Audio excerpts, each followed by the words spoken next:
Welcome to The Explainer. So today we're going way beyond just talking about mental toughness. We're going to break down the actual framework for building real mental strength. You know, the kind that doesn't just survive when life tests it, it actually gets stronger. I mean, we've all been there, right?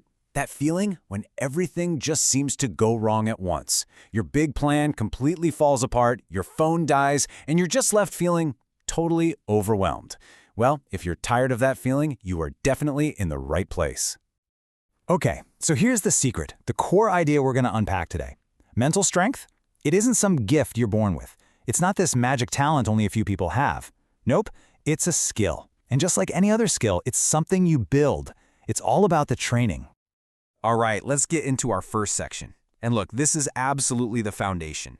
This one mental shift, everything else we're going to talk about today is built right on top of it. So pay close attention to this one. So, believe it or not, it all starts by flipping just one simple question you ask yourself. See, the weak mindset, it goes, why is this happening to me? It's a total victim question, right? But the strong mindset, it asks, okay, what is this trying to teach me? And that one tiny change, that's what moves you from being a passenger in your life to being the driver. And this right here, this gets to the absolute heart of how strength is actually built. The simple truth is, you just don't get stronger by lifting feathers, right? You grow when you face resistance, when there's pressure. That discomfort you feel, that burn, that's not a bad thing. That is growth happening in real time. So, how do you put this into action? It's simple, really. You start seeing your entire life as a kind of mental gym. Think about it. Every single problem, every setback, even that awkward conversation you're dreading, it's just a weight. And you've got a choice. You can let it crush you, or you can choose to lift it, knowing that every single rep is making you stronger. Okay, but here's the thing. Building strength isn't just about piling on new habits. Actually, before you can add anything, you've got to get rid of the stuff that's silently draining your power. You have to purge. And what are we talking about? 3 things: complaining, constantly chasing comfort, and making excuses. I mean, they seem pretty harmless, don't they? We all do them, but make no mistake, these are the silent killers of mental strength. They just quietly sneak in and sabotage every single effort you make. Let's actually break this down. When you complain, what are you doing? You're locking your brain onto the problem, which steals all the energy you need to find the solution. And chasing comfort? It's just as bad. Because here's a hard truth. Growth is basically allergic to comfort. The two can't exist in the same space. And excuses? Wow, they feel so real, don't they? I just don't have time. I'm not the kind of person who... But they're not truths. They're just limitations that you've dressed up to look like reality. Okay, so we've done the purge, we've cleared out all that mental junk. Now, with a clean slate, let's talk about the build. Let's look at the powerful tools we can start adding to actively construct the strength we really want. You see, here's the deal with struggle. It's coming for all of us. It's just unavoidable. Life is going to throw fire your way. The only question that matters is, what are you going to do with it? Is that fire going to burn you to the ground, or is it going to forge you into something stronger? The only thing that makes the difference is how you choose to respond. Let's make this real with an example. I want you to think about a guy named David Goggins. Picture this. One day, he's just sitting there watching a documentary, and out of nowhere, he decides on this goal for himself that seems honestly completely impossible. He decides he's going to become a Navy SEAL. But his starting point could not have been further from that goal. I mean, he was about as far from a Navy SEAL as you can possibly get. He was seriously overweight, he was depressed, and he was working this dead-end job spraying for cockroaches. The obstacle in front of him wasn't just big, it was massive. To be specific, let's put a number on this. He had to lose over 100 pounds. And get this, he had to do it in less than 3 months. Not to become a SEAL, but just to qualify to even start the training. I mean, just think about that for a second. Most people would hear that number and just give up. They'd say, nope, impossible. But Goggins, he saw it differently. He started waking up at 4 in the morning to go run. He trained like an absolute maniac.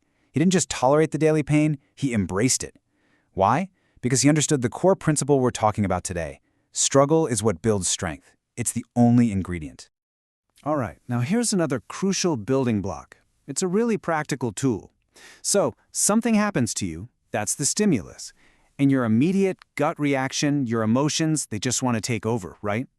But what mentally strong people do is they create this tiny little space, a deliberate pause, between that stimulus and how they choose to respond.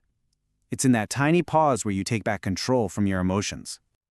And the final piece of the build is all about how you look at failure. We're all taught to be terrified of it, right? But the strongest minds, they see it for what it actually is. It's just feedback. It's growth, showing up dressed in a really rude, uncomfortable outfit.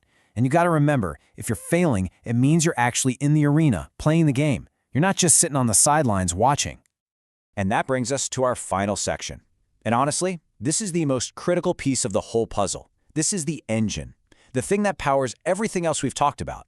This is what keeps you going when your new mindset starts to falter and those good habits feel absolutely impossible. We have got to understand the massive difference between motivation and discipline. Look, motivation is great, but it's just a spark. It's emotional, it's exciting, and it's gone in a flash. Discipline, on the other hand, that's the firewood. That's the solid, consistent stuff that keeps the fire burning long, long after that initial spark has disappeared. And this is exactly why you just can't rely on feeling motivated to do the hard stuff. It's a losing game. Motivation, yeah, it might get you to the gym that first day, but it's discipline that gets you there every single day after that for a whole year.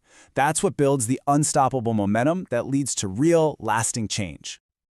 So what is the mantra of discipline? It's not loud. It's that quiet, steady voice in the back of your head, especially on the days you feel tired or uninspired or just plain grumpy. It doesn't shout at you. It doesn't try to hype you up. It just whispers, do it anyway. And really, that brings us to the most important takeaway of all. You have to stop waiting for the perfect moment. It's not coming.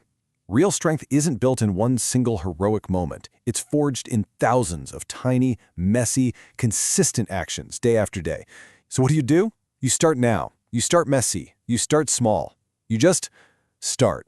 And so I want to leave you with the only question that really, truly matters in the end, because the motivation, the inspiration, that good feeling you have right now, it's going to fade. It always, always does.